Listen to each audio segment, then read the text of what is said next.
오늘의 사건 반장입니다. 20여일간 충북과 천안, 경북 등에서 외곽 지역 아파트에 불 꺼진 빈집을 털어온 2인조 절도범이 검거됐습니다. 이들은 교도소에서 인연을 맺은 뒤 인적이 드문 지역을 돌아다니며 빈집을 털어왔습니다. 경기도 수원에서 보행자에게 흉기를 휘두르고 달아난 10대 운전자가 당시 금속 너클을 손에 끼었던 사실이 드러났습니다. 운전자의 너클로 눈 아래를 맞은 피해자는 실명 위기에 놓였습니다. 여자친구를 주먹으로 때리고 흉기로 상처를 입힌 20대 남성의 구속영장이 기각됐습니다. 이 사건은 피해자의 말없는 112 신고로 침묵의 112 신고 사건으로 불렸습니다. 뾰로롱 안녕하십니까. 아우 백성문 변호사님 오랜만에 뵙습니다. 그러니까요. 한 아유 열흘 만에 본 가셨어? 거. 법원 갔다 왔습니다. 아, 변호사 진짜요? 맞아야죠. 아 변호사 업무도 하시는군요. 아 그렇습니다. 아 예. 자 진실 추적자 사건 반장 시작합니다. 중국이 우리 국민들에 대한 중국행 단기 비자 발급 오늘 전면 중단을 했습니다. 앞서 우리나라가 중국발 입국자들에 대해서 엄격한 이 방역 조치를 취하자 일종의 보복 조치를 가한 거죠. 하지만 이 두 나라의 코로나 확진자 비율을 비교해 보면 이게 이렇게 할 건가 싶은데 아무튼 이 관련 기사들에 달린 누리꾼들 반응 중 의외였습니다. 아유 고맙습니다. 이런 반응이 대다수더라고요. 자 오늘 출연자 소개해 올립니다. 예. 자, 이자연 기자, 백성문 변호사, 그리고 오윤성 순천향대 교수, 양지열 변호사, 그리고 여기 박준혜 수호 선생님 나오셨습니다. 안녕하세요. 안녕하세요. 예, 진실성이 있는 방송 항상 응원해요 하신 63 한선희님, 사반 보면 정신 번쩍 차리고 살아야겠다는 생각을 합니다 하신 산골 현아님, 설거지 하다가도 사반 시작하면 번개처럼 날아와서 TV 앞에 앉습니다 하신 광주 광산구 이영숙님, 우리 엄마가 아파서 동생 영민이가 대신 간병하고 있어요. 동생아 고마워 하신 변미희님, 코로나 직후 조카들과 1년간 한 집에 살면서 많은 스트레스를 받았죠. 하지만 헤어진 지금은 좀 더 잘해줄 걸 하는 후회만 남습니다. 수호 수지야 미안해 하신 토리님, 그리고 하정희님, 미선 롬바르도님, 조태실님, 휴스턴의 제니스 문님 모두 사랑합니다. 자 재미는 물론 의리로 함께하는 아세서와 뉴스 육방. 아유 왜 이렇게 소리가 작어. 대한민국과 전 세계 동포 가족 여러분의 시선을 모아서 출발합니다.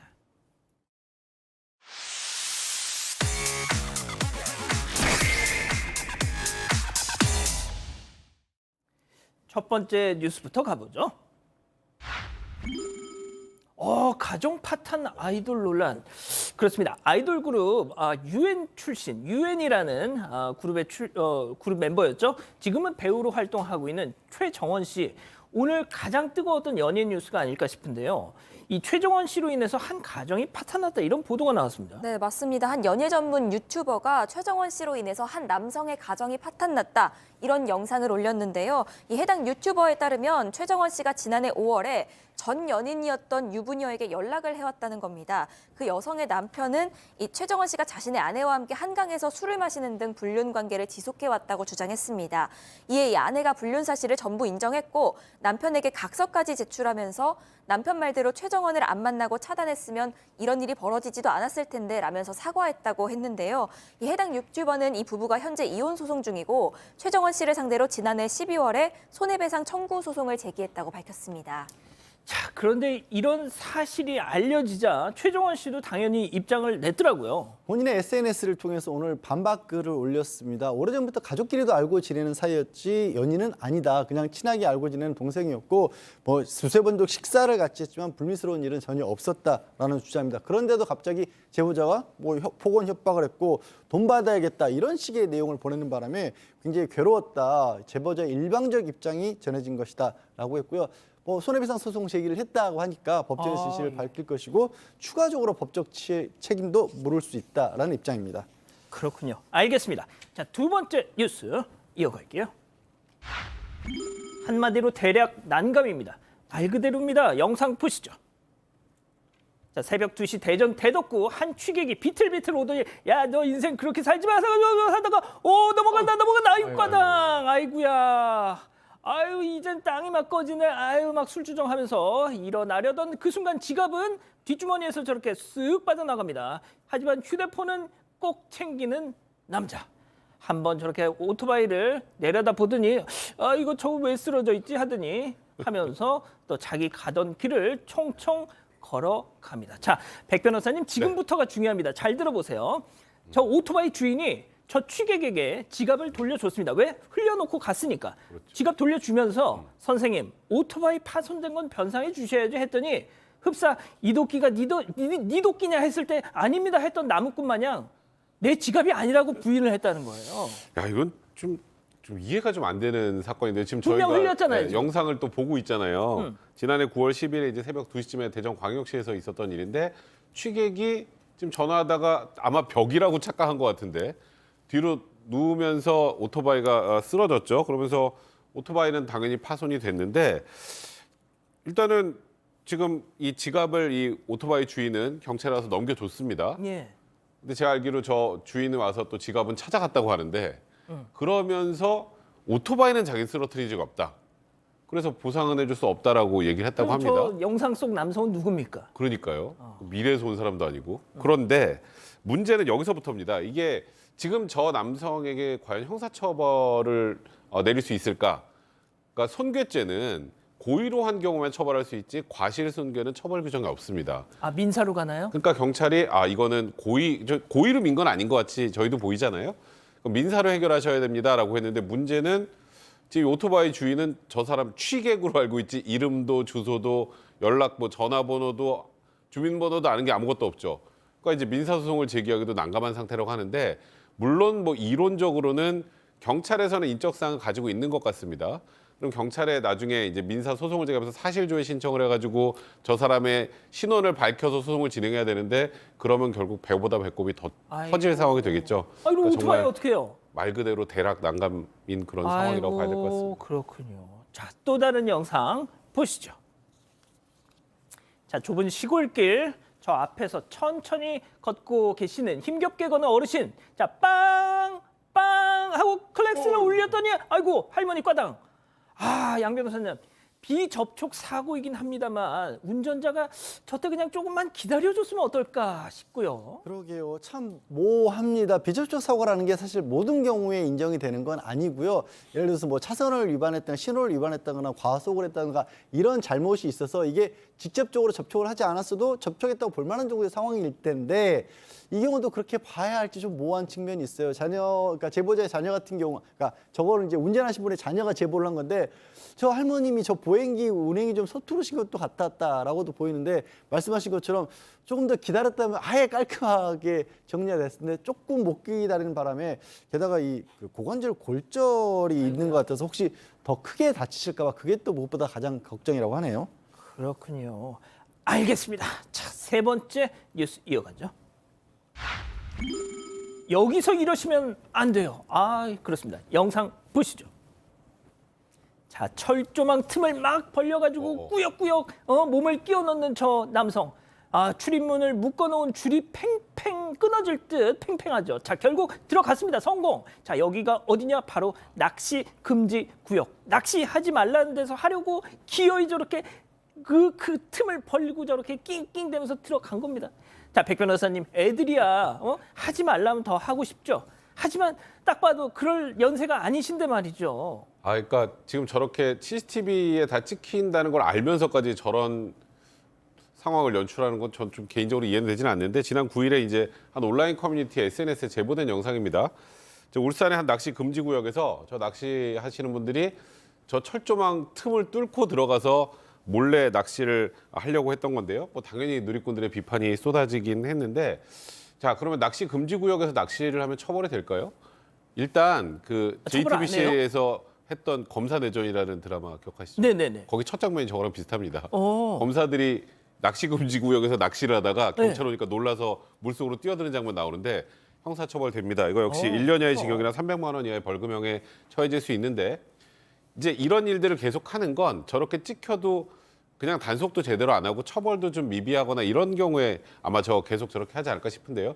저렇게 영상까지 찍힌 이상 경찰도 철저하게 조사해서 이런 행동을 하면 처벌받는다라는 거 분명하게 알려드려야 될 것 같습니다. 알겠습니다. 자, 이번에는 사진 준비했습니다. 보시죠.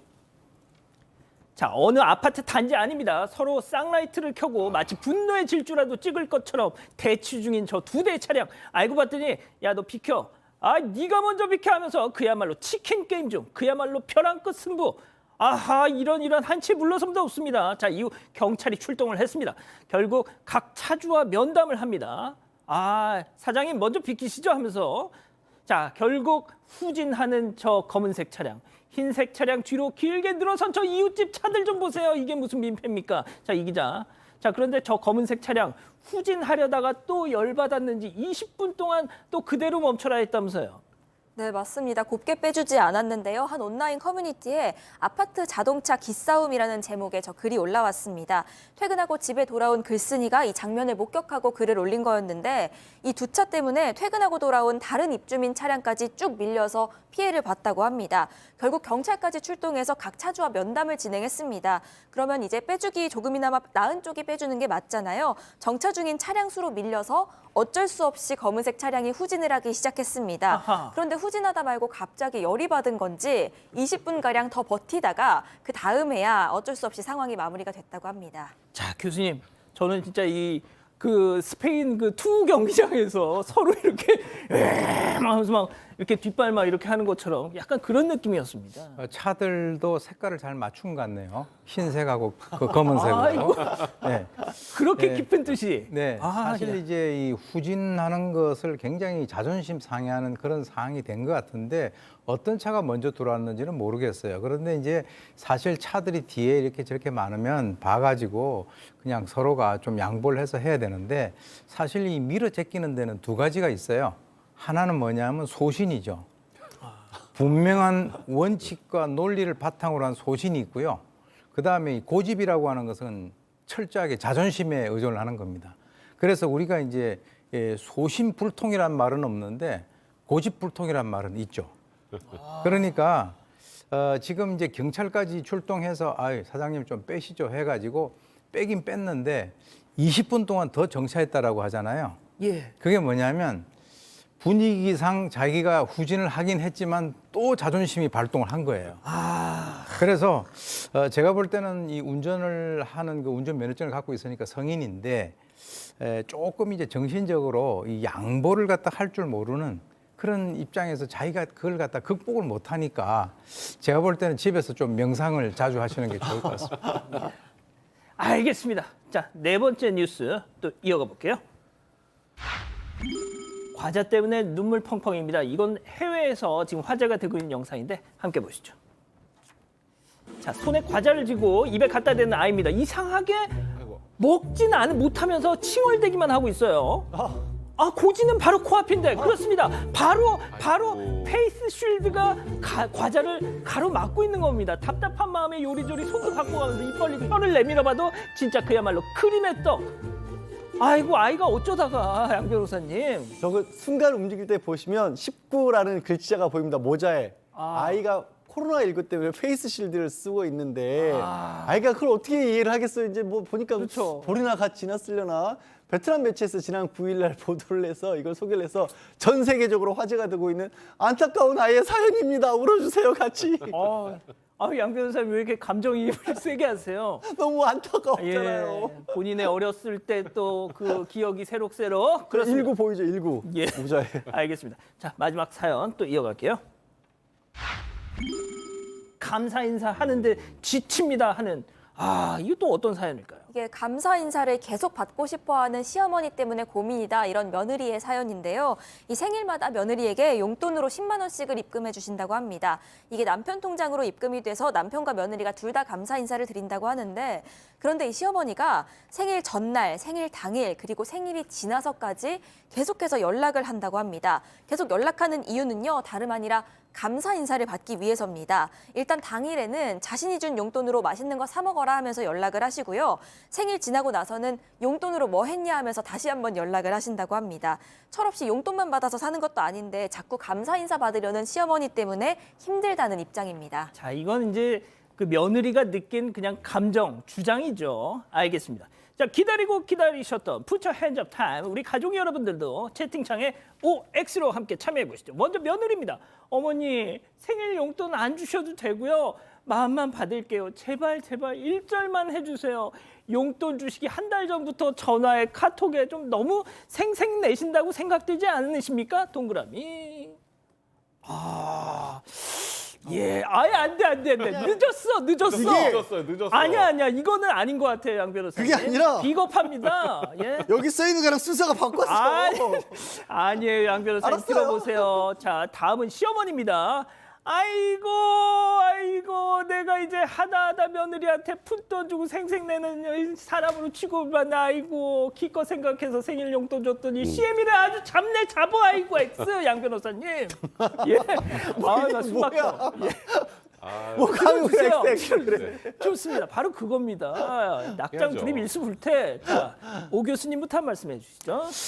네, 사실 이제 일단 뭘 주면 그것으로 잊어버리는 게 정신건강상 제일 좋은 것 같아요. 그러니까 이제 뭐 사실 며느리는 저렇게 불편하게 생각을 해도 시어머니 입장에서는 자기가 그래도 좀 어떤 좋아한다 또는 뭐 이렇게 사랑한다라고 하는 어떤 표시로 저렇게 한 것은 아니겠습니까? 근데 좋은 의도로 시작을 했는데 중요한 거는 그 상대가 어떻게 느끼는가가 중요해요.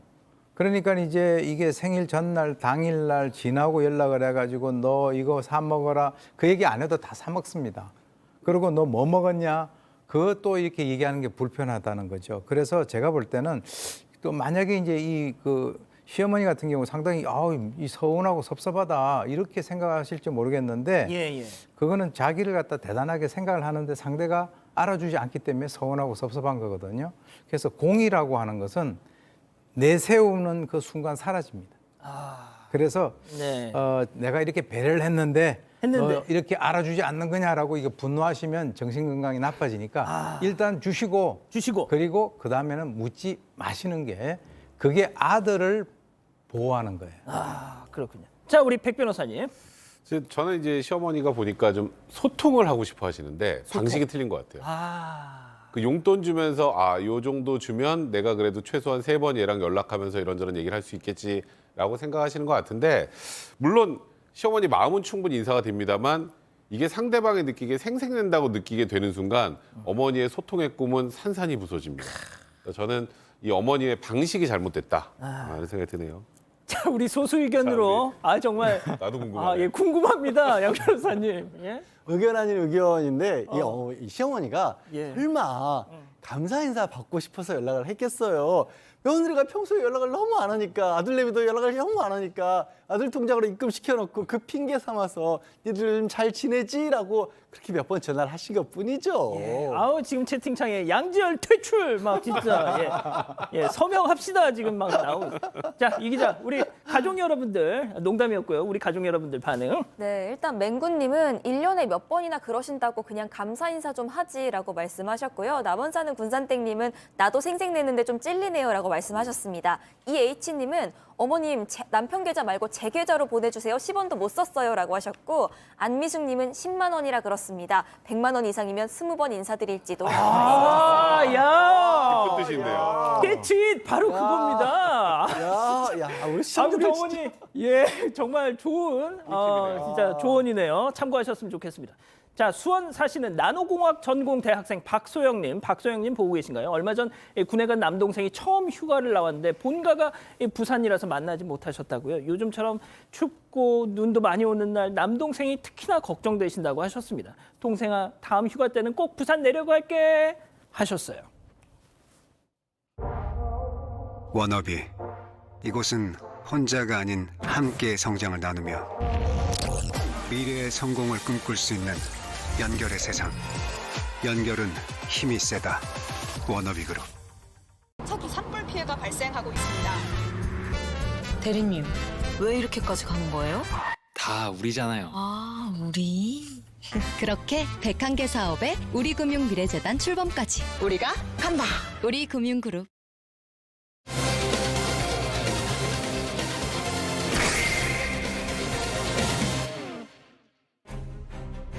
20여일간 충북과 천안, 경북 등에서 외곽 지역 아파트에 불 꺼진 빈집을 털어온 2인조 절도범이 검거됐습니다. 이들은 교도소에서 인연을 맺은 뒤 인적이 드문 지역을 돌아다니며 빈집을 털어왔습니다. 이들의 행각을 파헤쳐봅니다. 자, 이 기자, 2인조 절도범 사건이에요. 네, 맞습니다. 50대 남성과 40대 남성 이렇게 두 명이었는데요. 지난해 12월 아파트에 침입한 뒤에 절도 행각을 벌였습니다. 충북 진천군에서 벌인 절도 행각, 저 영상을 통해서 확인을 해보면요. 어둠 속에 저렇게 검은 그림자가 아파트 난간으로 서서히 다가오는 모습입니다. 아주 능숙하게 에어컨 실외기를 발판 삼아서 올라가더니 배관을 붙잡고 건물을 기어오르는 모습입니다. 어허. 불 꺼진 집에 이 남성이 들어갔다가요. 다시 훌쩍 뛰어내려와서 또 다른 남성과 줄행랑을 칩니다. 저렇게 2인조 절도범이 범행을 시작하고 마치기까지 10분이 채 걸리지 않았습니다. 야, 양 변호사님, just one 10 minute. 야. 능숙하죠. 저 솜씨로 뭐 하루만 하고 말았을까요? 12월 초부터 한 달 동안 지금 확인이 된 것만 19건이라고 합니다. 아파트가 18곳이고 주택이 한 곳이라고 하는데 경찰에서는 그나마 신고를 들어와서 이 확인한 건 15건이었고요. 그중에 4건은 그냥 추궁을 해서 자백을 받아낸 거라고 하는데 더 있을 거라는 거예요. 틀림없이. 맞아요. 왜냐하면 저 빈집털이범들이 집에 들어가서 현금을 주로 빼내고 집안을 싹 정리하고 나온답니다.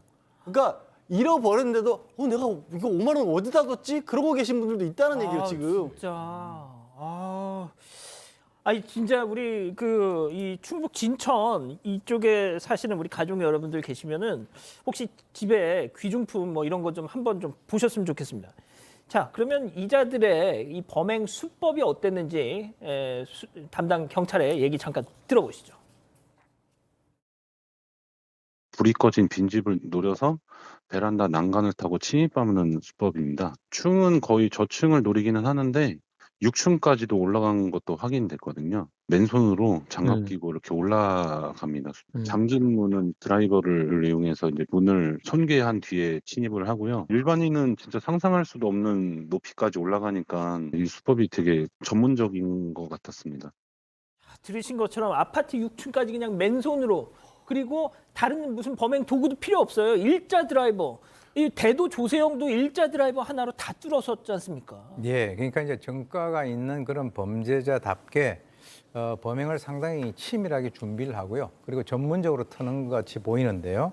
일단 이제 그 외곽 지역에 있는 아파트를 노렸다라고 하는 것은 다른 쪽에서 이렇게 사실 아파트가 대단지 같은 경우는 서로가 이렇게 교차 이렇게 보이지 않습니까? 그러니까 이제 그쪽을 갖다 가지 않고, 그리고 이제 불이 꺼져 있다라고 하는 것은 사람이 없다는 거죠. 예. 그리고 이제 낮에 미리 와가지고 그 현장을 한번 사전에 정찰을 하고 난 뒤에 저 집을 털자 이렇게 나름대로 이제 그 결심을 하고 난 이후에, 그리고 이제 통상 이런 일이 발생이 되면 경찰에서는 이 자동차를 이용해서 이 근처에 오는 것을 갖다가 확인을 하게 되는데 아예 현장에서 멀리 떨어진 데 한 1 내지 2km 떨어진 데 주차를 하고, 그 주차할 공간도 낮에 미리 자기가 CCTV 없는 데를 딱 골라가지고 거기다 해놓고 걸어온다는 거예요. 그리고 난 뒤에 이 두 사람은 무전기를 이용을 합니다. 그렇기 때문에 이 서로가 좀 뭐 어떤 뭐 전화 이런 게 아니라 바로바로 무전기로 서로가 소통하면서 범행을 해왔다는 겁니다. 자, 들으신 것처럼 한 명은 훔치고 벽 타고 올라가서 훔치고, 또 다른 한 명은 밑에서 망을 보고 역할 분담을 철저히 했다는 건데요. 자, 이 두 사람의 관계도 눈길이 갑니다. 체크포인트 짚어보죠. 손발 척척 교도소 우정입니다. 이게 무슨 소리죠? 더 전문가들이 돼서 나왔네요. 어디서요? 둘이 교도소의 동기입니다. 근데 아까 바깥에서 망을 보던 남성은 2021년 9월에 출소를 했고, 그리고 이제 아까 에어컨 실외기를 타고 올라가서 6층까지도 갔다는 그 남성은 작년 9월에 출소를 했습니다. 1년 정도 차이가 나죠. 근데 먼저 출소한 이 남성이 그 복역하고 있는 그 남성에게 편지를 보내서 본인 연락처 이런 것들을 적어서 보내줬고, 나오면 연락하라 뭐 이런 내용도 적혀 있었다고 합니다. 일단은 뭐 두 사람의 얘기로는 출소한 뒤에서 만나서 뭐 변변찮게 할 일도 없고 뭐 벌이도 시원치 않고, 그래서 바깥에 나와서 이제 그냥 우리 절도하자 이렇게 얘기를 했다고 하는데, 지금 보시면 저 최근에 이제 작년 9월에 출소했던 전문 그 집에 들어가서 털었던 저 남성이 출소하고 2달 만에 시작을 한 거거든요. 그렇죠. 그 정도면 교도소에 준비한 거죠. 그러니까 경찰 측에서는 교도소 내에서 이미 우리 나가면 이렇게 하자라고 공모한 것으로 좀 보고 있는 상황입니다. 참, 양 변호사님, 옛 성현들이 그런 말씀을 하셨지 않습니까? 배운 게 도둑질이다. 지금 딱 그거예요, 지금. 저는 끼리끼리 논다라는 말이 예. 떠올랐는데 아, 그렇습니까? 사실 1년 뭐 한 사람이 먼저 앞서 출소를 했잖아요. 진짜 저는 교도소의 진짜 우정이라면 1년 동안 다른 일을 준비했다가 기다렸다가 같이 그 일을 했다. 이런 정도로 좀 풀어줬으면 오죽했을 거예요. 미담으로 사건 반장 나왔을 수도 있었을 것 같아요. 전 먼저 나간 사람 1년 동안 뭘 하고 있었을까요? 그러면 같이 도둑질하느라고 제대로 일도 안 했을 것으로 보이는데 벗어나질 못한 거죠. 범죄 습벽에서. 상습절도로 구속 송치됐습니다. 자, 그런데 이자들이 지금까지 현재까지 확인된 그 절도한 그 품목의 금액 5천만 원 상당인데 이걸 어떻게 다 현금화를 했을까요? 일단 다 현금화했다고 합니다. 근데 여기에 또 반전이 있어요. 일단 5천만 원 상당인데 이걸 금은방 등에 다 팔아서 2,500만 원을 취득했다고 합니다. 한 절반 정도 취득을 한 거죠. 그런데 그러면 어떻게 나눠야 정상일까요? 둘이 같은 금액으로 나누는 게 정상일 텐데 예. 망보던 사람이 2,300만 원, 들어가서 실제로 절도 행각을 했던 사람이 200만 원. 아니 절도를 한 사람 6층까지 기어서 올라가는 더 받아야 되는 거 아니에요? 그게 양보한 게 아니고요. 예. 망보던 남성이 속인 겁니다. 5천만 원어치를 팔았는데 예. 이게 저기 작물이고 그래서 잘 안 돼서 한 400만 원 받았어. 그래서 그걸 또 속여서 200만 원만 준 걸로 지금 확인이 됐고요. 이 물품 매입한 금방 주인 같은 경우 작물인지 충분히 예측이 가능한 상황 아니었겠습니까? 작물 혐의로 좀 조사하겠다는 방침입니다. 아, 이게 또 막판에 또 코미디가 됐습니다. 이래서 개그 콘서트가 망했습니다, 교수님. 그 와중에 또 뒤통수를 쳤어요. 이 교도소 안에서는 야, 우리 나가서 이제 우정은 끝까지 변치 말자 이렇게 얘기했지만 사실 자기가 힘들게 벌지 않은 이 돈, 즉 소위 얘기해서 이 범죄로 가져온 이 돈 같은 경우는 이런 과정에서 배달 사고도 나고 상대를 갖다가 속이는 것은 그건 어떻게 보면 당연한 수순이라고 봅니다. 그러니까 교도소 내에서는 우정을 따졌지만 막상 돈 앞에서는 의리라고 하는 것은 존재하지 않았죠. 아유, 참, 알겠습니다. 자, 첫 번째 사건 이렇게 정리하고요. 두 번째 사건 이어갑니다.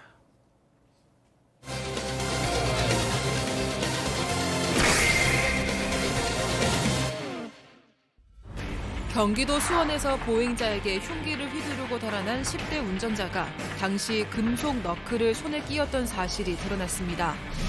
운전자의 너클로 눈 아래를 맞은 피해자는 실명 위기에 놓였습니다. 어떻게 된 일인지 알아봅니다. 자, 며칠 전 경기도 수원에서 벌어진 사건이죠. 네, 지난 7일 새벽 2시쯤에 수원시 번화가에서 있었던 일입니다.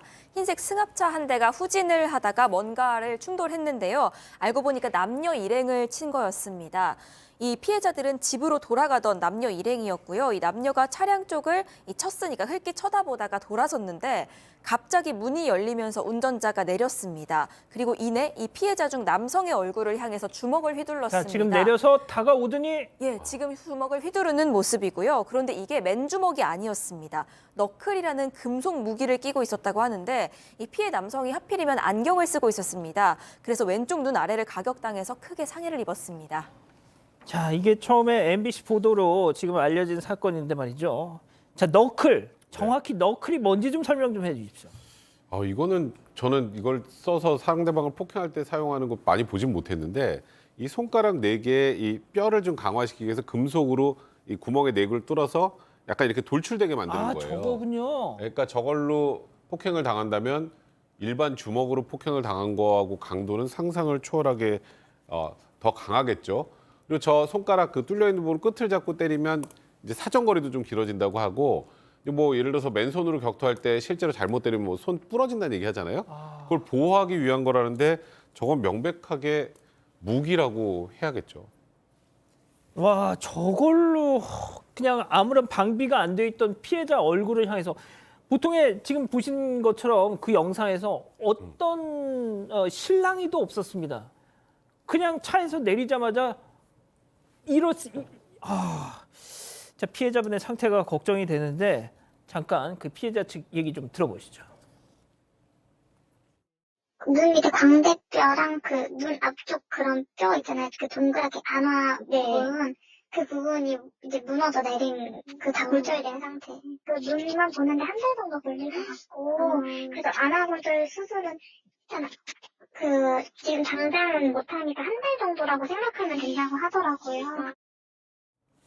아, 양 변호사님, 저는 지금 보신 사진들, 저는 이게 블러를 치지 않은 사진을 봤는데, 아, 너무 끔찍해서 지금 제가 잊을 수가 없습니다, 지금. 그만큼 심각한 상황입니다. 지금 눈을 크게 다치셔서 4시간가량 수술을 했는데도 홍채나 수정체가 다 망가져서 왼쪽 눈을 거의 실명할 가능성이 굉장히 높은 상황이라고 하고요. 이 안화골절, 그냥 뼈가 부러진 부분은요, 손도 못 댄 거예요. 그러니까 눈 부분을 수술을 먼저 해서 조금 회복이라도 되면 그 다음에 안화골절이 그 손흥민 선수가 그때는 당했던... 부딪혀서 살짝 금이 간 정도였는데 여기 눈 밑에 바로 있는 동그랗게 튀어나오는 부분 있잖아요. 예. 거기가 어떻게 됐겠어요? 저 금속 너클로 부서졌겠죠. 때렸으니까 여기가 굉장히 심하게 부서진 상황이라고 합니다. 아유, 지금 그래서 이 피해자분의 아내 말씀에 따르면 거의 실명이라고 보면 된다라는 담당 의사의 소견을 들으셨다는 겁니다. 왜 이런 정말 청천벽력 같은 사건이 벌어졌던 건지 두 번째 사건 체크포인트 짚어보죠. 쳐다봤을 뿐인데. 아니, 그러니까 쳐다보기만 했는데 저랬다는 건가요? 네, 맞습니다. 피해자 아내가 당시 상황을 좀 전했는데요. 남편이 잠깐만 이 차가 나 쳤어라고 해서 이 아내가 괜찮아? 이런 대화를 하고 있었다고 합니다. 그러면서 괜찮으면 그냥 가자 하면서 운전자석을 봤는데 그 순간 운전자와 눈이 마주쳤다는 겁니다. 그런데 그러자마자 이 운전자가 차에서 내려서 너무 순식간에 어떤 얘기도 없이 바로 가격을 했다고 하는데요. 이 피해자가 저렇게 중상을 입고 차량 앞을 막아섰는데 그런데도 이 가해자는 속도를 내면서 달아났습니다. 시민들이 이 추격 전에 가세한 끝에 10분 만에 19살짜리 가해자를 붙잡았습니다. 경찰 조사 결과 이 가해자는 무면허나 음주 상태는 아니었고요. 가족이 소유한 차량을 몰고 다닌 것으로 조사가 됐습니다. 자, 교수님, 이 피해 남성분하고 그 아내분하고 길을 걸어가고 있는데 갑자기 차가 이렇게 후진을 하다가 쳤습니다. 자, 보통 이러면요 와가지고 괜찮으세요 하면서 지가 사과를 해도 지금 될까 말까 하는 판에 달려오더니 그냥 어떤 실랑이도 없이 주먹을 그걸 낀 세상. 말도 못하겠네요 지금. 그러니까 이제 피해자 같은 입장에서는 저 차가 나를 이렇게 툭 쳤으니까 와서 방금 말씀하신 대로 어디 혹시 다친 데 없냐고 이렇게 얘기를 할 줄 알았는데 갑자기 공격을 받아서 오히려 피해가 더 컸던 것 같아요. 그런데 이제 이 가해자가 몇 살입니까? 19살이잖아요. 예. 거기다가 통상 이제 차 안에다가 뭐 흉기나 이런 걸 들고 다니는 사람들이 있어요. 예를 들어서 목금이라든가 또는 뭐 야구방망이라든가. 그런데 이제 이 19살 먹은 이 사람 같은 경우는 아예 나오면서 손에다가 끼고 나온 거 아니에요? 그러니까 이제 어떤 저걸 한번 나는 써보고 싶다라고 하는 그런 생각을 평소에 가지고 있었다라고 볼 수밖에 없는 거고요. 그리고 이제 차가 이제 가는데 뒤에 따라가니까 그것도 다른 흉기를 갖다가 꺼내 보였다는 거 아닙니까? 그건 무슨 말이냐? 너 나 따라오면은 이거 가지고 또 때릴 거야라고 하는 그런 어떤 그 협박을 하는 것인데 제가 봤을 때는 저 19살 먹은 저 가해자가 평소에 어떤 그 생각을 하고 생활을 하는 것인지 그것을 아주 적나라하게 우리가 볼 수 있다라고 하는 것이죠. 아니, 백 변호사님, 지금 네. 교수님 말씀 중에 저도 이제 딱 귀에 꽂힌 얘기가 저런 거 차에다 구비해 놓고 다니는 사람이 있습니까? 저는 없을 거라고 생각했는데 이걸 굉장히 쉽게 구할 수 있더라고요. 아, 그러니까 이거는 뭐 지금 누가 봐도 명백하게 흉기인데 예. 이 흉기를 구매하는데 전혀 제한이 없고 인터넷 이거 제가 괜히 소개해드리는 것도 좀 민망한 괜히 혹여라도 저런 걸 여기서 알아서 하는 거는 좀 저희도 좀 안 된다는 생각이 듭니다만 저기 지금 제목으로도 써 있지만 호신용이겠죠. 호신용. 근데 공격용이 아닙니다, 이거. 저게 호신용인가요? 저게 약한 분들이 저걸 끼고 뭐 갑자기 무슨 그것도 피해를 그러네요. 당할 때 본인이 저걸 끼고 갑자기 대항하기도 힘들 것이고 예. 저건 누가 봐도 호신용이 아니라 명백한 공격용 무기인 것 같은데 예. 근데 이런 일들이 종종 있습니다. 이게 2021년 겨울에도 중학생이 손에 저 너클이란 무기를 장착을 하고 동급생을 폭행해서 동급생이 뇌진탕으로 의식을 잃기도 했었고 온몸에 뭐 멍이 드는 그런 사건도 있었다고 하는데 일반 주먹으로 상대방을 가격할 때와 조금 전에 우리가 지금 이 사건에 소개해드렸던 것처럼 저 너클을 끼고 누군가를 가격했을 때 피해자가 입을 피해는 굉장히 크지 않겠습니까? 이 판매 관련해서도 한번 제한을 가할 필요가 있는지에 대해서도 충분히 검토가 좀 필요한 상황 아닌가 싶습니다. 제가 그럼 양 변호사님께 그걸 좀 여쭤볼게요. 일단 우리 가족 여러분들이 이거는 어떤 혐의를 적용해야 되느냐 도대체 저자에 대해서는 많이 궁금해하시는데 말이죠. 이거 특수폭행 아닙니까? 명백하겠죠. 명백하죠. 예. 살인미수 아닙니까? 안경을 쓰셨어요. 안경을 썼다 그래서 이제 가장 흔한 오해 중에는 안경 같은 걸 끼고 있었을 때 그 사람을 폭행하면 살인미수가 될 수 있다라는 얘기가 있습니다만 그렇지는 않고요. 폭행의 정도 그리고 지금 이 너클 같은 걸 사용했다라는 거는 이제 지금 안경 아이고 당연히 부러졌죠. 지금 오른쪽 안경이 부러졌는데 다리가 부러졌고요. 윗부분을 공격을 당했다고 하니까 사람이 얼마만큼 다칠 만한 우리 흔히 이제 머리 부위나 이런 부분들을 위험한 무기로 크게 공격을 하면 살인미수가 될 수 있다는 얘기를 하지 않습니까? 그래서 어떤 흉기를 사용해서 어떤 위험한 물건을 사용해서 얼마만큼이나 공격을 했고 피해가 어느 정도 입었느냐에 따라 달라지는 거지 안경을 끼고 있었다라는 그 이유만으로 살인미수가 되는 건 아닙니다. 예. 자, 교수님 중요한 건 말이죠. 제가 오늘 이 피해자분의 아내분과도 통화를 직접 했는데 말이죠. 정말 신혼부부입니다. 결혼한 지 이제 막 1년이 지난 세상에 그런데 어느 날 갑자기 데이트를 하다가 부부가 오히려 접촉사고가 나가지고 내가 항의를 해도 될까 말까 하는 판에 19살짜리가 갑자기 튀어나오더니 이렇게 해서 지금 신랑이 지금 실명 위기를 겪고 좀 좋습니까 이거? 물론 이제 뭐 나이 연령에 따라서 정말 저런 피해를 뭐 입어도 된다 안 된다 그걸 떠나서 사실 결혼한 지 지금 얼마 되지 않는 그런 신혼부부인데 둘이가 아주 그냥 자기 나름대로 뭐 지금 얘기는 만난 지 2주년을 기념을 하던 신혼부부라고 해요. 그래서 아마 이제 이 두 사람이 식사를 하거나 또 이제 그런 이유로 이제 바깥에 나왔을 텐데 지금 이제 피해자 아내가 하는 얘기가 피해자의 남편이 운전 좋아하고요, 수영 좋아하고 여행 좋아하는데 이 사실 눈이 다 필요하잖아요. 근데 지금 이제 실명을 어떻게 보면 젊은 사람인데 실명을 지금 위기에 있다라고 하는 것이 대체 그 사람이 왜 그랬는지 뭐 자기가 먼저 공격을 한 것도 아니고 욕설을 한 것도 아닌데 자기가 차로 받아놓고 와서 대자골자로 저렇게 때렸다라고 하는 것에 대해서 너무 궁금하다라고 하는 표현을 써요. 그리고 이제 분하다라고 하는데 이게 정말 무슨 날벼락입니까? 자, 백 변호사님, 그럼 가해자 측 뭐 입장이나 반응이 전해지는 게 있습니까? 일단 뭐 전해진 바로는 이 사안에 대해서 시청자 여러분 더 분노케 할 그런 내용들인 것 같은데요. 일단 가해자 부모와 이제 경찰분이 통화를 했다고 합니다. 근데 피해자에 대한 사과나 이런 내용들은 전혀 없었고 뭐 죄송하다, 사과한다 이런 말도 하지 않으셨다고 합니다. 그리고 더 황당한 건 그쪽 아버님이 아들 구속시켜라 이런 식으로 얘기를 했다고 하는데 문제는 그쪽에서 벌써 지금 변호사를 선임한 것 같다. 변호사를 선임했다는 건 구속시켜라라는 말하고 좀 배치되지 않습니까? 당연하죠. 그러니까 본인 아들, 저 가해한 아들의 안위만 좀 걱정이 되고 피해자에 대한 안위는 걱정을 안 하시는 게 아닌지 좀 기분이 안 좋습니다. 굉장히 기분 안 좋고 불편한 그런 상황이네요. 제가 통화를 해봤더니 수술을 집도한 그 의사분과 차라리 날카로운 흉기에 눈을 다쳤더라면 어떻게 봉합을 해서 잘 넘어갈 수 있었을 텐데 이렇게 울퉁불퉁한 너클에 해를 입어서 오히려 더 지금 상황이 안 좋다는 겁니다. 계속해서 좀 지켜보죠. 두 번째 사건 정리하고요. 세 번째 사건 이어갑니다.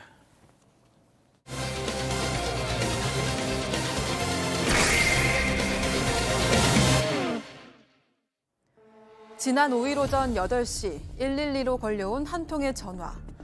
그런데 이상한 건 신고자가 아무 말도 하지 않고 전화를 끊지도 않는 겁니다. 수상함을 감지한 경찰은 숫자 버튼을 눌러보라고 유도하지만 아무런 응답도 오지 않았는데요. 이때 수화기 너머로 아주 희미하게 싸우는 소리가 들려왔고 경찰은 곧장 코드1을 발동해 출동합니다. 현관문을 열고 나온 남성은 아주 태연하게 행동했지만 경찰은 소리 없이 살려달라 말하는 여성의 입모양을 발견해 곧장 폭행범을 검거하는데요. 경찰의 기지로 피해자를 구출한 침묵의 112 신고 사건. 그런데 최근 법원이 다소 이해하기 어려운 판단을 내렸습니다. 대체 법원이 내린 결론은 무엇이었을까요? 자, 이 지금 사건이 말이죠. 조금만 앞으로 돌아가면 며칠 전에 침묵의 112 신고 사건 해가지고 정말 아주 좋은 사례로 화제가 됐었습니다. 네, 맞습니다. 지난 5일이었는데요. 오전 8시 7분에 인천경찰청으로 112 신고 전화 한 통이 걸려옵니다. 그런데 이 신고자가 정작 전화만 걸고 아무 말도 하지 않았던 겁니다. 그래서 이 접수한 경찰관이요. 혹시 경찰 도움이 필요한 상황이라면 아무 번호나 누르거나 아니면 전화기를 두드려달라 이렇게 요청을 했습니다. 하지만 신고자는 숫자 버튼도 누르지 않았고 한참 동안 아무런 응답이 없었는데요. 그런데도 이 경찰관이 전화를 끊지 않고 이 전화기 너머로 들려오는 미세한 주변 소리를 들으려고 애썼던 겁니다. 아하. 그러자 이 남녀가 욕설을 하면서 싸우는 듯한 그런 소리가 작지만 들려왔다고 하는데요. 이 신고자가 위험한 상황에 처했다 이런 긴급 상황이라고 판단을 해서 곧바로 이 신고자 위치를 파악하기 위해서 위치 추적 시스템을 가동을 했고요. 동시에 이 관할서의 코드원 지령을 발령해서 현장으로 출동을 했습니다. 자, 지난 5일 인천경찰청 종합상황실 김호성 경위가 이렇게 했다. 그 미세한 소리를 듣고 코드 1을 발동했다고 해가지고 정말 잘했다 하면서 이렇게 기사가 나왔습니다. 자, 그런데 아무리 뭐 위치 추적을 해도 정확한 건물 위치 또 호수 이런 것까지 알 수는 없잖아요. 그렇죠. 근데 이 경찰관들의 대응이 굉장히 이 상황에서도 좋았습니다. 말씀하셨던 것처럼 코드원 발령해서 지역경찰관이 위치 추적 상황으로 드러난 그 오피스텔을 찾았는데 말씀하셨던 것처럼 호수까지 정확하게 알 수 없잖아요. 거기서 이제 재차 다시 전화를 합니다. 신고자의 정확한 위치를 확인하기 위해서였는데요. 근데 여기서 여성이 이렇게 얘기를 합니다. 제가 아까 잘못 눌러서요. 신고를 취소하고 싶어요라고 대답을 한 겁니다. 근데 뭔가 이 여성이 좀 울먹거리는 목소리다 보니까 이거 혹시 그 가해자가 신고를 취소하도록 강압적으로 시킨 게 아닌지 이제 이런 의심을 한 거고. 의심이 가죠. 예, 그래서 경찰이 지금 상황에서는 지금 전화하신 분이 안전한지 저희가 확인을 해야 됩니다. 대면으로. 그래서 끈질기게 설득을 해서 집 호수를 확인해서 3분 만에 신속하게 현장에 도착했던 사건입니다. 야, 정말 빨리 갔습니다. 3분 만에 현장에 딱 갔습니다. 띵동 초인종 눌렀더니 한 남성이 문을 열더라는 겁니다. 자, 교수님, 정말 그 순간 영화 같은 장면이 펼쳐지죠? 네, 이제 문을 딱 열면서 뭡니까? 이렇게 아주 태연하게 얘기를 한 거죠. 자, 그러니까 이제 사실 그 경찰관이 그때 좀 감각이 없다든가 좀 떨어지는 것 같으면 별일 없어요라고 해서 가버렸으면 이건 정말 큰일 나는 건데 그때 이제 방 안에서 울고 있던 여성이 밖으로 나오면서 이 경찰관을 쳐다보면서 우리가 소리를 내지 않고 입으로 하는 거 있잖아요. 살려주세요 이런 거. 자, 교수님 원샷 좀 잡아주실 수 있을까요? 예. 그러니까 그렇죠. 이렇게 했다는 거예요. 그러니까 이제 그때 아주 이제 빠르게 그 당시의 상황을 파악한 그 경찰관이 현장에서 그 가해자를 바로 이제 검거를 했는데요. 예. 이 아까 말씀하셨던 112 신고받았던 그 경찰관 예. 또 위치 추적을 하는 데 있어서 어떤 정당성을 주장하면서 위치를 찾아가고 그 상황에서 그 여성을 구하면서 가해자를 검거한 이 경찰관 둘 다 아주 정말 칭찬을 받아야 될 거로 봅니다. 자, 그러면 양 변호사님, 저 상황에서 정말 어떤 생명의 위협을 느낄 만큼 위험한 상황이 맞았던 겁니까? 이 남성이 가해자가 여성의 얼굴을 때렸고요. 흉기로 한 차례 공격까지 했던 상황이었습니다. 그대로 뒀더라면 어떤 일이 있었을지 모르는 상황이었습니다. 집 밖으로 바로 나오도록 해서 이 상해를 확인을 하고 분리조치를 했고요. 특수상해로 구속영장을 신청을 하게 됩니다. 구속영장을 신청했습니다. 자, 지금까지 들으신 내용만 놓고 보면 정말 경찰의 훌륭한 대응, 또 신고자의 기지, 자, 너무너무 좋죠. 그래서 방금 말씀드렸다시피 인천경찰 정말 칭찬을 받았습니다. 자, 그런데 여기서 반전이 일어납니다. 이번 사건 체크포인트 짚어보죠. 기껏 잡았더니 석방. 하하, 이게 무슨 얘기죠? 사실 이 부분은 저도 좀 이해가 되지 않는데 아까 구속영장을 신청을 했고 검찰도 청구를 했고요. 그래서 법원에서 영장실질심사가 열렸습니다. 근데 영장실질심사 과정에서 재판부가 구속의 필요성이 없다라고 하면서 이 남성을 풀어줬다는 건데요. 너무 형식 논리적으로 판단한 게 아닌가라는 생각이 조심스럽게 드는데 일단 아까 뭐 양 변호사님도 설명했습니다만 한 차례 흉기로 여자친구를 찌르기도 했고 그리고 폭행을 하고 자기가 가해자가 아닌 것처럼 경찰을 했을 때 태연하게 행동까지 했었다면 죄질도 극도로 안 좋다고 판단이 되는데 여기서 가해자의 주거지가 일정하고 그리고 그 전에 다른 전과가 없었나 봅니다. 그래서 영장을 기각했는데 가장 큰 문제는 저 남성과 저 여성 같은 오피스텔에 삽니다. 아, 진짜요? 층만 다르고요. 그리고 여성이 겁에 질렸는지 경찰이 스마트워치 지급한다고 하니까 그것도 거부했다고 합니다. 저 개인적인 생각으로 저 여성이 이 남성이 석방되는 걸 보면서 나를 도와줄 수 있는 사람이 이제 없구나라는 그런 자포자기 심정이 아니었을까라는 개인적인 생각도 드는데, 그래서 일단 경찰 입장에서 할 수 있는 것은 주변 순찰을 강화하고 뭐 치료비하고 심리 상담 같은 것을 지원해 주는 것 아니겠습니까? 현재 그 정도에 머물고 있다고 합니다. 교수님, 그러면 말이죠. 영장을 신청했던 경찰, 정말 온갖 기지 촉을 막 곤두 세워가지고 겨우겨우 잡았던 그 경찰들 얼마나 허탈하겠어요. 오늘 이 법원의 이 판단에 대해서. 허탈하죠. 이제 주거지가 일정하거나 범죄 경력이 없다라고 하면 저런 행동을 한다 하더라도 이제 풀려날 수 있다라고 하는 어떤 그런 메시지를 주는 것인데, 저는 이렇게 생각을 합니다. 우리가 이제 얼마 전에 있었던 작년에 있었지만 신당동에서 신당역에서 여성 살해한 그 사건 있잖아요. 예. 그 사건 같은 경우도 한 번 영장을 갖다가 이제 신청을 했는데 그때 기각이 되고 하는 그런 과정이 있었단 말이죠. 석방을 하고 난 이후에 다른 문제가 발생이 되면 재판부가 그때 돼가지고 비난은 받을 수 있겠지만, 만약에 이 피해자에게 결정적인 어떤 피해가 가게 되면 결국 이 사후 약방문이 아니겠습니까? 그러니까 어떻게 보면 이제 피해자를 좀 중심으로 해서 그러한 어떤 구속 결정을 좀 신중하게 하는 것이 필요하다, 이렇게 봅니다. 자, 양 변호사님께도 제가 이걸 여쭐게요. 이 관련 기사에 달린 베스트 댓글이 뭐냐면, 피해자 인권은 안중에도 없고 가해자 인권만 지금 챙기는 거냐, 법원에 대해서 말이죠. 법원이 너무 형식 논리대로 인정을 한 것 같다라는 부분 저도 공감을 하고요.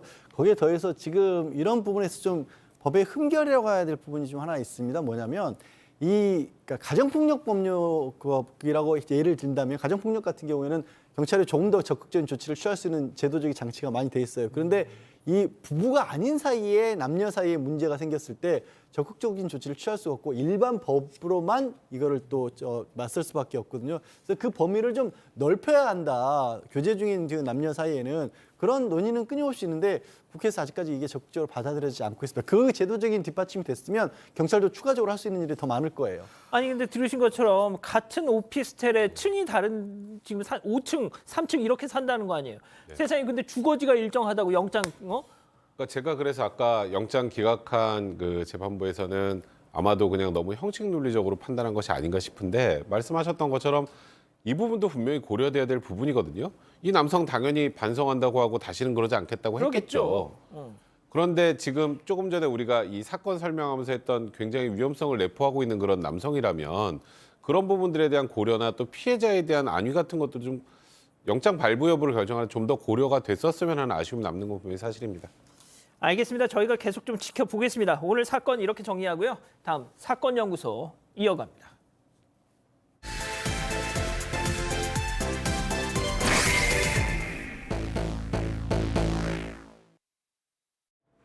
(2014년) 봄 경남 김해에선 한 아버지가 애타게 딸을 찾고 있었습니다. 고등학생이 된 지 한 달도 안 된 어린 딸이 가출을 했고 연락조차 닿지 않는 상황이라는데요. 경찰에 실종 신고를 했지만 별다른 성과는 없고 혹시 나쁜 일을 당하진 않을까 걱정에 잠을 이루지 못합니다. 그러던 중 걸려온 경찰의 전화. 딸을 찾았다는 소식일까 허겁지겁 받아들었지만 아버지의 기대를 저버리고 아이는 싸늘한 주검으로 돌아왔습니다. 집을 나간 지 26일 만에 숨진 여고생. 무슨 일을 겪었던 건지 오늘 사건연구소는 가출범의 비극을 들여다봅니다. 자, 아유, 이 사건 이른바 김해 여고생 살인 사건 이렇게 기억하시는 분들이 많이 있으실 텐데요. 고등학교 1학년 여학생이 집을 나갔다가 한 달도 안 돼서 주검으로 발견됐습니다. 정말 이 사건 내용이 되게 잔혹한데 저희가 최대한 좀 수위를 낮춰서 좀 정리를 해봤습니다. 자, 일단 무슨 일이 있었던 겁니까? 일단 이 피해 여학생 같은 경우에는 고등학생이 된 지 한 달도 안 된 상황이었습니다. 2014년에 고등학생이 되었는데 2014년 3월 15일에 집을 나갔습니다. 이 피해 학생 같은 경우에는 다른 지역에 살고 있었는데요. 이 기매로 전학을 오게 된 상황입니다. 이 때문에 경상도 사투리를 쓰지 않는다. 이런 이유로 학교에서 다소 따돌림을 당했던 것 같습니다. 이 때문에 학교 생활에서 어려움을 겪고 있었는데 그러던 차에 이 피해자는 한 또래 여학생과 친해지게 됐습니다. 그리고 그 여학생을 통해서 다른 친구들도 만나게 됐고요. 그러다가 한 성인 남성까지 소개받게 됐는데 이 남성과 아주 급속도로 가까워졌습니다. 어떻게 보면 이 사건의 출발은 전학을 왔는데 경상도 사투리를 쓰지 않았다. 예. 아무튼 그 성인 남성을 소개받았다는 게 좀 예. 그 성인 남성이 사실은 발단이었던 겁니다. 심리적으로 굉장히 위축돼 있고 낯선 지역에서 뭐 왕따를 당했던 거 아니겠습니까? 거기에 접근을 했던 거죠. 그리고 굉장히 달콤한 말로 온갖 좋은 것들을 다 해줄 것처럼 얘기를 했던 거예요. 뭐 드라이브 시켜줄 거고 나랑 같이 잠깐 지내는 동안 편하게 좀 지내라 이런 식으로 했는데 사실은 그 성인 남성은 가출팸의 일원이었습니다. 그 가출팸에서 이 여학생을 꼬드겨서 가출을 시키려고 유혹을 했던 거예요. 심지어 모텔 컴퓨터로 돌아가면서 그냥 채팅을 계속해서 해줘서 다른 어떤 신경을 쓸 수가 없게끔 만들었고요. 아, 진짜 남자친구처럼 속게 만들어야 된다. 이런 얘기들을 자기들끼리 하면서 피해자를 가출하도록 만들었고 근데 막상 가출을 하고 난 뒤에 이 성인 남성은 그 무리에서는 또 떠나버렸습니다. 예. 보통 이제 가출을 하면 가출한 아이들끼리 그 또래끼리 이렇게 뭉쳐서 지내는 경우가 있는데 거기 또 성인이 있었군요. 옛날에는 이제 그 주로 또래들이 있었는데 요즘에 가끔씩 보면 이 성인들이 거기에 들어와 가지고 여러 가지 어떤 사항을 조정하는 그런 경우들이 있습니다. 이 그 가출팸 같은 경우는 이 피해자 윤양이 이제 그 이 미성년자 여학생들이잖아요. 근데 거기에 이제 성인 남성들이 같이 이제 그 포함이 돼 있는 그런 형태인데 예, 중간에 아무래도 이제 사람이 이제 그 인원이 추가되거나 나가기도 하지만 실제로는 그 구성이라고 하는 것이 성인 남성 플러스 미성년자 그 여학생. 그래서 여자아이들은 전부 다 미성년자고요. 그 안에는 심지어 이제 중학생까지 섞여 있었다라고 하는데 그래서 이제 이 주 가해자가 누구냐면 바로 이 미성년자 아이 중에서 한 명. 그리고 이 여학생의 그 선배인 성인 남성 허모 씨가 바로 이 주 가해자였다는 거죠. 그러니까 이 허 씨를 중심으로 해가지고 이 중학교 선후배 무린 성인 남성들이 미성년자 여자 아이들을 갖다 데리고 있는 그런 형식을 취하고 있었다는 거죠. 백 변호사님 보통 이런 상황에서는 그 미성년 여자 아이들을 이용해서 돈을 벌죠. 네, 맞습니다. 역시 마찬가지고요. 지금 지적하셨던 것처럼 그냥 미성년자 여자 아이들을 보호하려고 데리고 있었던 게 아니고 본인들의 돈벌이에 활용을 했습니다. 이 아이들을 성매매를 시켰던 건데요. 사실 성년 남성들이 미성년 여자아이들을 뭐 신체적으로나 뭐 정신적으로나 완전하게 지배할 수 있지 않겠습니까? 예. 그래서 지금 말씀드렸던 것처럼 성매매 알선을 시키면서 이제 뭐 일단 채팅방 같은 걸 개설해서 성매수할 남성을 찾는데 거기서 좀 특이한 조건들을 겁니다. 시간당 15만 원, 젊은 남성 안 됨. 그리고 30대 이상 남성만 가능 이런 조건을 내걸어서 이 아이들을 성매매 내몰게 된 겁니다. 양 변호사님 방금 그 얘기가 무슨 뜻인가요? 이 성인 남성들이 그런 식으로 성매매 알선하고 강요했던 경험이 많았는데 그런 일을 하다 보니까 젊은 남성들 같은 경우 사실 미성년자를 상대로 성매매를 한다는 것 자체가 그 남성들도 정상인 남성들은 아니잖아요. 예. 그러다 보니까 뭔가 문제가 생길 때가 있는데 젊은 남성들은 제압하기가 쉽지가 않았다라는 그걸 경험으로 또 배웠다고 해야 될까요? 그런 이유 때문에 30세 이상만 모았다고 하고요. 그렇게 만나서 피해자에게 하루에 3번 정도, 많게는 8번까지 조건 만남을 강요를 했다. 당연히 말 듣지 않은 폭력을 행사해서 강제로 일을 시켰고요. 뭐 가출팸 들어간 뒤로 피해자 먹지도 자지도 제대로 못했다고 합니다. 자, 뭐가 됐든 딸이 여기 끌려가가지고 집에 안 들어오고 있는 거잖아요. 당연히 부모님 입장에서는 아유 얘 어디 간 거야 하면서 경찰에 신고했겠죠. 네, 피해자 아버지도 실종 신고를 했습니다. 그런데 이 사실을 가해자 무리가 알아차린 겁니다. 이 때문에 이 수사가 들어올까 봐 걱정이 됐는지 이 피해자가 집을 나온 지 약 2주 만이었는데요. 3월 29일에 이 피해자를 잠시 집으로 돌려보내주기로 합니다. 대신에 그냥 보내주는 건 아니었고요. 성매매 강요, 폭행 이런 피해 사실을 절대 알리지 않고 단순 가출이었다고 부모님에게 말하는 그런 조건으로 집에 보내주기로 합니다. 그날이 비 오는 밤이었는데 차로 태우고 피해자 집 근처까지 데려다 준 다음에 길에다 버리고 갔다고 합니다. 이 피해자 아버지가 당시에 집에 왔던 피해자의 모습을 그대로 기억을 하고 계셨는데요. 이 딸이 활발하고 밝은 아이였는데 굉장히 어두워졌고 옷에는 담배 냄새가 절여져 있었다. 이렇게 기억을 했습니다. 결국 이 피해자는 아버지에게 피해 사실을 털어놓게 됐습니다. 어허. 그래서 이 아버지랑 같이 다음날 교회만 들렀다가 경찰서에 같이 가서 얘기를 하기로 했습니다. 그런데 이 가해자 무리가 피해자가 다니는 교회까지도 알고 있었던 건데요. 네. 이 교회로 피해자 친구인 척 찾아와서 안까지 들어와서 주변의 의심을 전혀 받지 않고 피해자를 데리고 다시 머물던 모텔로 데리고 가버립니다. 아, 경찰 신고를 하러 가기 직전에 얘네들이 교회를 와가지고 납치를 했어요, 사실상. 제가 이 사건 발생할 때 그때 당시 사건 반장에서 얘기했던 기억이 납니다. 정말 예. 너무 안타까웠었는데 이제 아버지 입장에서도 딸과 교회에 함께 가면 교회는 안전한 곳이라고 생각을 하죠. 근데 이제 교회 예배하는 곳이 이제 성년부하고 고등부하고 예배하는 곳이 달랐다고 합니다. 그러니까 아버지도 여기에 설마 그 무리들이 찾아오라고 생각 못했던 것 같은데요. 그러니까 정말 잠시 딸하고 떨어져 있는 사이에 딸을 데리고 나간 겁니다. 그러니까 이 가해 일당 같은 경우 그 뒤에 정말 더 심한 무차별 구타와 괴롭힘을 시작을 했는데요. 누가 얼마나 때렸는지 기억을 못할 정도의 수준이었다고 하니까 그 저희가 차마 그 정도를 설명드리지 않아도 될 것 같습니다. 심지어 이들은 냉면 그릇에 소주 2병을 부어서 전부 이 아이에게 마시게 하고 토하니까 또 토사물을 핥아먹게까지 시켰다고 하고요. 너무 아프다고 맞아서 물을 좀 끼얹어 달라고 이제 피해자가 얘기를 하니까 커피포트에 물을 끓여서 팔팔 끓는 물로 이 아이에게 저렇게 물을 뿌렸다고 합니다. 그리고 그때 당시 함께 있었던 또 여자 미성년 아이들 있지 않겠습니까? 예. 그 여자 미성년 아이들에게도 너희들도 함께 이 애한테 끓는 물을 뿌려라고 해서 동참시키기까지 했다고 합니다. 제가 다시 처음부터 끝까지 좀 정리를 해드릴게요. 자, 범인이 다 해서 7명입니다. 그중에 4명이 또래 10대 여학생들이었죠. 이 피해자 윤양에게 의도적으로 접근해서 환심을 산 뒤 가출을 유도합니다. 가출팸을 만들어서 거기서 모텔 같은 데를 전전하면서 집단 생활을 하죠. 성매매 강요했습니다. 자, 그리고 철저한 감시 속에 통제 생활을 하죠. 하지만 아버지의 실종 신고가 있었고 그러자 입단속을 시킨 뒤에 집으로 돌려보냈습니다. 하지만 아버님이 딸에게 무슨 문제가 있다는 걸 눈치를 채고 경찰에 신고를 하려고 하자 말씀드렸다시피 교회로 찾아와서 이 아이를 다시 납치해가죠. 자, 그 이후로 그야말로 고문을 했습니다. 고문. 예? 야, 교수님. 이 사건을 예전에 그 권일용 교수, 예, 그분이 뭐 코멘트를 하신 적이 있는데 진짜 그 무슨 조폭 범죄 조직에서도 볼 수 없었던 학대, 고문을 했다. 정말 상상을 초월했다라고 그분도 막 혀를 내두르시더라고요. 그러니까 이런 경우는 이제 결국 피해자가 죽어야 끝납니다.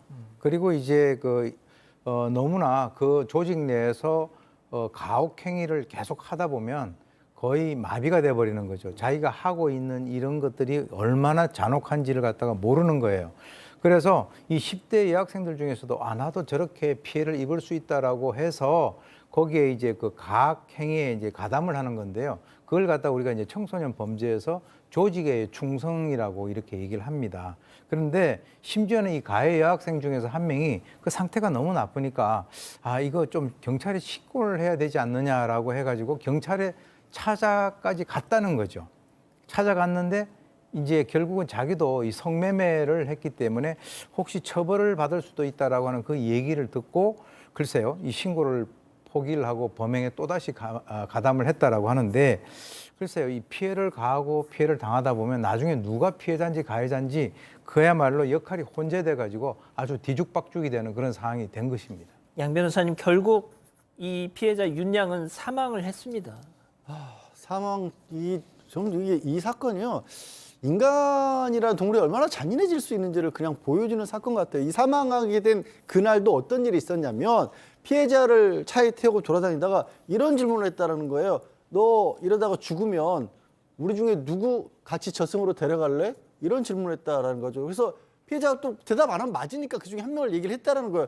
얘기했더니 그 한 명 얘기한 사람이 나를 데려간다고 하면서 주먹으로과 구두로 때렸고요. 그렇게 맞고 나서 이번엔 다른 사람 이름 데려가 그랬더니 또 한 사람 이름을 댔더니 차 안에 보도블럭이 있었답니다. 그걸로 폭행을 했고 그렇게 벌어진 상태로 그날 밤 자정 무렵에 웅크린 채로 시신으로 발견됐습니다. 사인은 탈수와 쇼크사였습니다. 이게 불과 한 달 전 가출할 때만 해도요. 아무런 지병도 없었고 아무런 수술도 하지 않았던 건강한 여고생이었는데 한 달 만에 그렇게 죽어버린 겁니다. 자, 증거를 없애기 위한 가장 확실한 방법, 시신을 인멸하는 겁니다. 저도 이거 설명을 드리기조차 저도 지금 너무 끔찍한데요. 그러니까 아까 이 고문하고 이 피해 아이가 사망한 그 과정도 너무너무 끔찍하지만 그 이후도 그렇습니다. 일단 피해자가 숨지니까 피해자의 시신을 트렁크에 싣고 창녕군에 있는 한 과수원으로 갑니다. 거기에서 이제 삽과 곡괭이로 이제 땅을 파고 시신을 매장을 하는데 피해자가 저렇게 발견이 되면 신원 확인이 되잖아요. 그러니까 신원 확인을 하지 못하게 이제 미리 준비한 휘발유로 불까지 시신에 붙였고요. 예. 그리고 발견될까봐 또 시멘트까지 부은 뒤에 흙으로 덮었습니다. 그래서 실제로 피해자의 시신이 발견됐을 때 얼굴이 그을려서 형체도 사실 알아보기 좀 어려운 정도였다고 합니다. 저희가 최대한 조금 수위를 좀 조절해서 말씀을 드리고 있는데도 어쩔 수 없습니다. 이 상황 자체가 딱 뭐 그렇다 보니까 그래도 저희가 노력하고 있다는 것만 좀 이해해 주십시오. 어떻게 해서 이게 규명이 된 거죠? 이게 드러난 피해자가 발견이 돼서는 아니었고요. 자수한 건 당연히 더 아니었습니다. 이게 이 피해자를 살해한 지 불과 열흘 만에 또 다른 남성을 살해를 한 겁니다.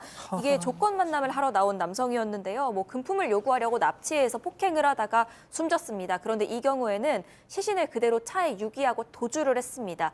이 때문에 경찰 수사 결과 4시간 만에 붙잡히게 됐고요. 여죄를 밝히려다가 윤양을 살해한 사실까지도 드러나게 된 겁니다. 이렇게 모든 사실이 밝혀지니까 수사 과정과 재판에서 이 가해자 무리는 서로에게 책임을 떠넘겼습니다. 우선 미성년자인 여학생들이 있었잖아요. 이들은 예. 자신도 피해자라고 주장을 했습니다. 강요에 의해서 어쩔 수 없이 폭행을 당한 거고 우리도 성매매 강요를 당했다 이렇게 얘기를 합니다. 그러면서 지시에 안 따르면 성인 남성들이 우리도 때렸다. 또 부모를 해치겠다고 협박까지 했다 이렇게 주장을 했고요. 이 반면에 성인 남성들은 오히려 우리보다 여자애들이 더 많이 때렸다 이렇게 주장을 하기도 했습니다.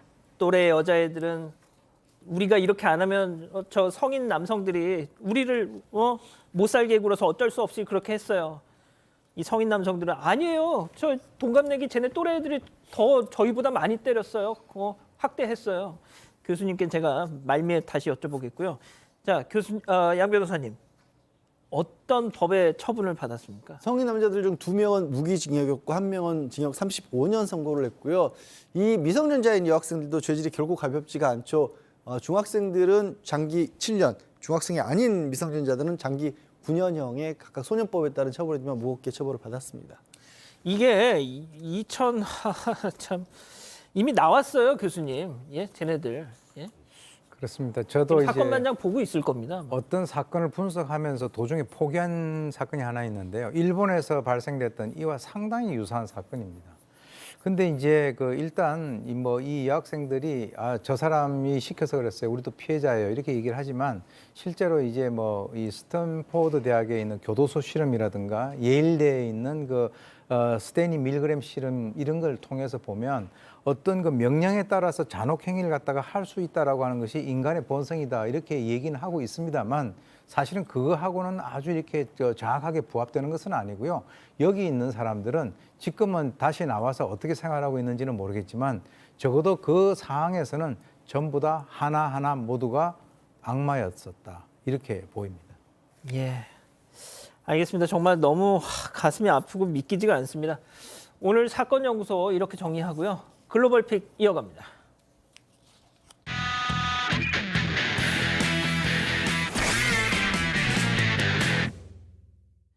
자, 분위기 바꿔보죠. 오늘 첫 번째 픽 러시아로 가봅니다. 네, 서커스 공연이 한창입니다. 조명이 바뀌면서 조련사 2명의 공연이 진행됩니다. 그런데 이때 사자 한 마리가 경기장 안을 달리더니 다른 수컷 사자를 공격하는 모습인데요. 이를 말리기 위해서 남성 조련사가 채찍을 휘두릅니다. 싸우던 두 사자는 떨어졌는데 문제는 지금 이 뒤에 있던 또 다른 사자가 남성을 덮쳤습니다. 이 남성 조련사는 그대로 뒤로 넘어졌습니다. 옆에 있던 여성 조련사가 바로 달려가서 채찍을 이용해서 사자를 떨어뜨립니다. 이거 뭐야? 이 공연장에 조명이 켜지고 다행히 넘어졌던 남성이 일어나서 자신을 공격했던 사자에게 공연 소품을 던졌습니다. 이 사자는 경기장 밖으로 도망가 버리는 모습이에요. 그리고는 언제 사고가 났냐는 듯 두 조련사는 다시 공연을 이어가는 모습입니다. 사람들도 박수를 보내줍니다. 야, 선수네, 진짜. 네, 공연을 본 관람객들조차도요, 이게 사고였는지 공연의 일부였는지 헷갈려 했다고 합니다. 하지만 공격당한 남성의 상처를 보면 퍼포먼스로 보기에는 좀 힘들어 보입니다. 사자의 발톱이 몸 여기저기를 핥히고 이빨로 몸을 물어서 아주 심각한 상처를 입었습니다. 서커스 단장은 그래도 아내였던 여성 조련사가 사자를 쫓아내서 다행이지 아니면 목숨을 잃을 뻔했다고 했습니다. 남성 조련사는 치료를 받고 회복 중이라고 합니다. 관객들은 저것도 너무 실감나다 막 쏘는 줄 알았는데 세상에 이게 진짜 사고였습니다. 자, 다음은 미국으로 가보시죠. 네, 총을 든 강도가 식당으로 들어옵니다. 강도는 식사하던 사람들에게 총을 겨누면서 돈을 요구하는데요. 식사하던 한 손님은 놀라지 않은 듯 태연히 지갑을 건네주기도 하고 다른 손님들은 바닥에 엎드려서 돈을 던집니다. 이 강도가 돈을 챙겨서 식당 밖으로 나가려고 하는 모습인데요. 그런데 이때 한 남성이 식탁 밑에서 무언가를 꺼내드는데 총입니다. 그리고는 강도를 향해서 9발을 쐈습니다. 강도는 머리에 총을 맞아서요. 그 자리에서 숨졌다고 합니다. 가게 주인 이야기를 한번 들어보시죠. 9발. Pues están asustados, nerviosos, lo mismo yo también. El cliente estaba sentado. Okay, estaba con su compañero. Que llega el ladrón con la arma. Entonces donde recogió el dinero y se fue. 네, 강도를 잡은 남성은 떨어진 강도의 총부터 챙겼습니다. 그리고 강도의 주머니에서 훔친 돈과 지갑 등을 꺼내서 사람들에게 가져가라고 하는데요. 이 남성이 강도의 총을 살펴보고는 화가 난 듯 던져버리는데 왜냐하면 이 총이 플라스틱 장난감 총이었기 때문입니다. 그러면 아이고 진짜 총도 아닌 건데 네. 쏜 거군요. 네, 장난감 총으로 사람들을 협박해서 돈을 뺏으려고 했던 강도는 되레 진짜 총에 맞아서 목숨을 잃게 된 거였습니다. 강도에게 총을 쏜 남성은 그대로 가게 밖으로 나가서 현장을 떠났습니다. 이 남성은 현재 자수를 했고요. 경찰들을 도와서 수사에 협력하고 있다고 합니다. 현지 법률 분석가는 가짜 총이었어도 사람들이 위협을 느꼈다면 정당방위로 볼 수 있다고 말했습니다. 해당 사건은 시민 재판을 통해서 남성의 유무죄를 가릴 예정이라고 합니다. 알겠습니다. 다음은 중국으로 가보시죠. 네, 한 의류 매장의 피팅룸 앞입니다. 화가 난 듯한 두 여성이 말리는 직원의 손을 뿌리치고 네, 촬영 중인 카메라로 나갑니다. 카메라를 잡아채기까지 하는데요. 왜 저렇게 화가 났어요? 사연은 이렇습니다. 한 여성이 피팅룸에서 옷을 입어보고 있는데 5살에서 6살 정도 된 남자아이들이 커튼을 잡고 열었다고 하네요. 아이고. 처음에는 하지 마 이렇게 얘기를 했는데 계속해서 그러니까 밖으로 나와서 아이들 부모에게 이 아이들에게 주의를 좀 해달라.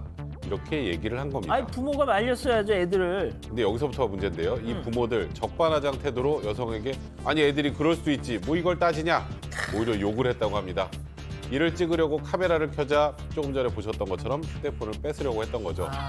여성이 잠시 자리를 피해 피팅룸에 들어가 있는 동안 아이 부모들은 사과 한마디 없이 이 현장을 떠났다고 합니다. 해당 매장 직원 이야기 한번 들어보시죠. 2个小朋友大概是5岁左右，小孩子的家长，就是当时的话，就试衣间这边的话，因为临近闭店了，顾客也不多。 네, 사과가 필요한 상황에 저렇게 화를 내는 게 맞는 건지 하는 생각이 듭니다. 이 영상을 본 누리꾼들, 아니 사과에도 모자랄 판에 무슨 짓이냐? 자기 아이도 잘 관리 못하면서 누굴 가르치려 드냐? 이런 비난을 가했다고 합니다. 아이고 애들이 다 그러면서 크는 거지 라고 했다는 거죠. 자, 계속해서 중국 가보시죠. 네, 믿기 힘드시겠지만 여기 아파트입니다.